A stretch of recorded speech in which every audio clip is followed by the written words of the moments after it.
Hi,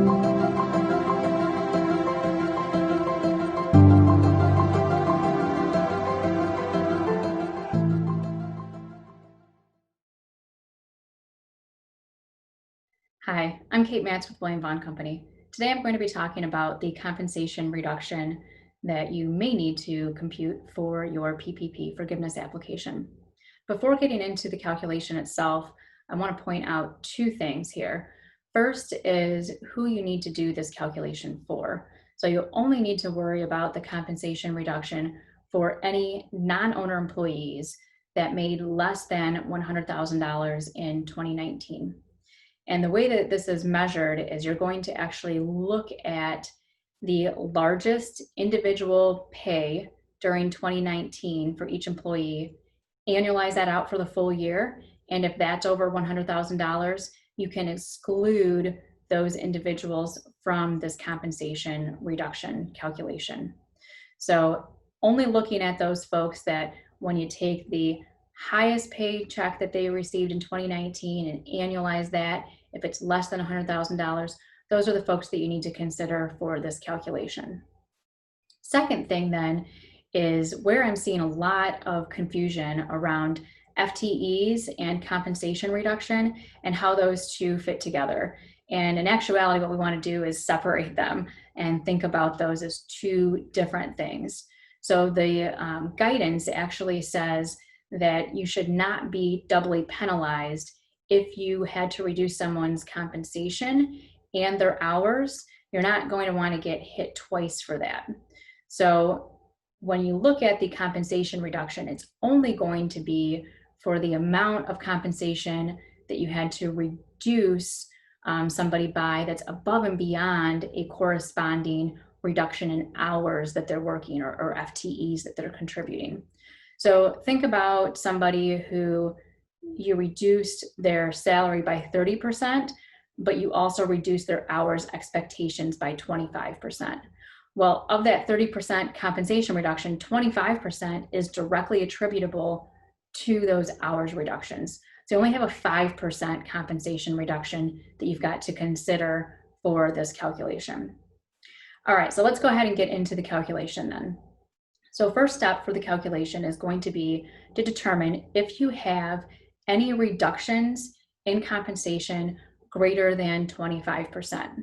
You're going to look at this employee by employee, so you can't kind of pull them together and have some pluses and minuses all average out, but employee by employee, did you reduce their compensation rate by more than 25%?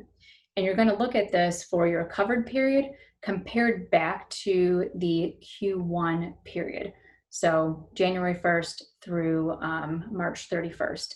Did you have a reduction covered period versus Q1?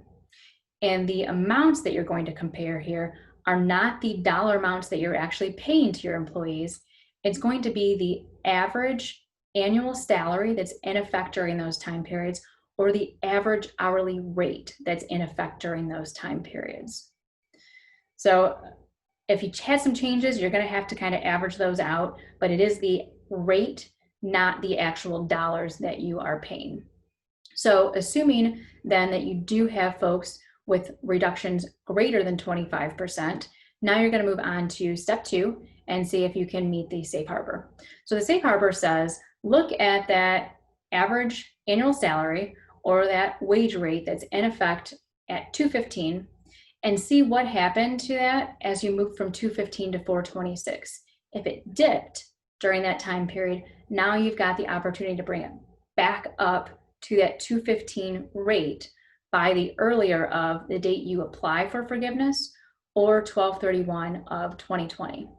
So that's the goofy thing about the safe harbor is the dip, that reduction in compensation, it has to happen between 215 and 426. Now, if you kept the compensation level for that time period and the dip came later, unfortunately, you're not going to be eligible for the safe harbor.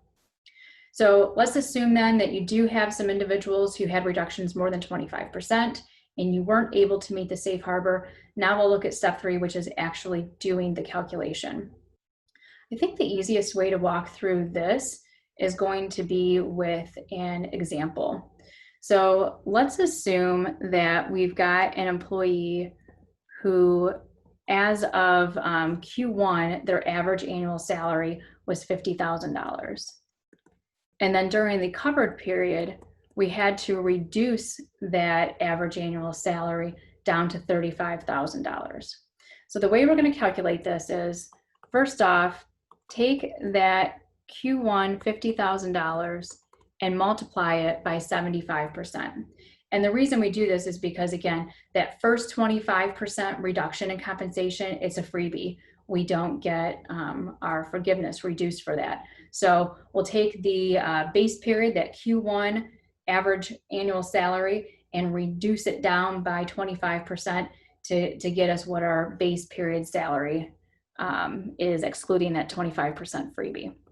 So that is $37,500. Now we're going to subtract out $35,000, which is the average annual salary in effect during our covered period. And we come up with $2,500.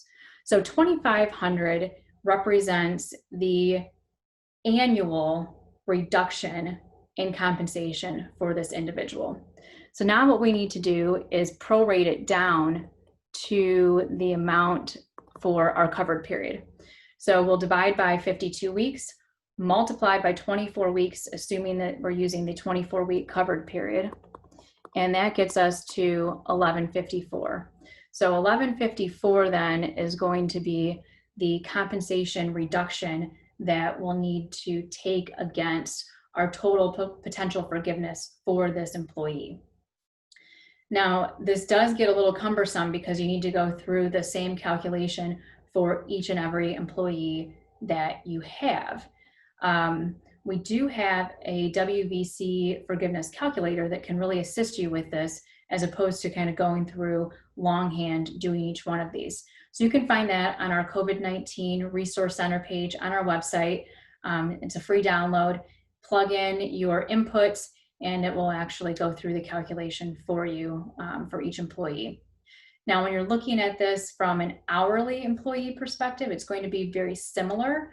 You'll look at the hourly rates as opposed to the average annual salary. And from there, then you'll get the difference in those hourly rates and then multiply that out by the hours that were worked during Q1 of 2020 to come up with your dollar amount. So hopefully that helps explain how the compensation reduction works for the forgiveness calculation. If you do have any questions, please reach out to us. Thanks.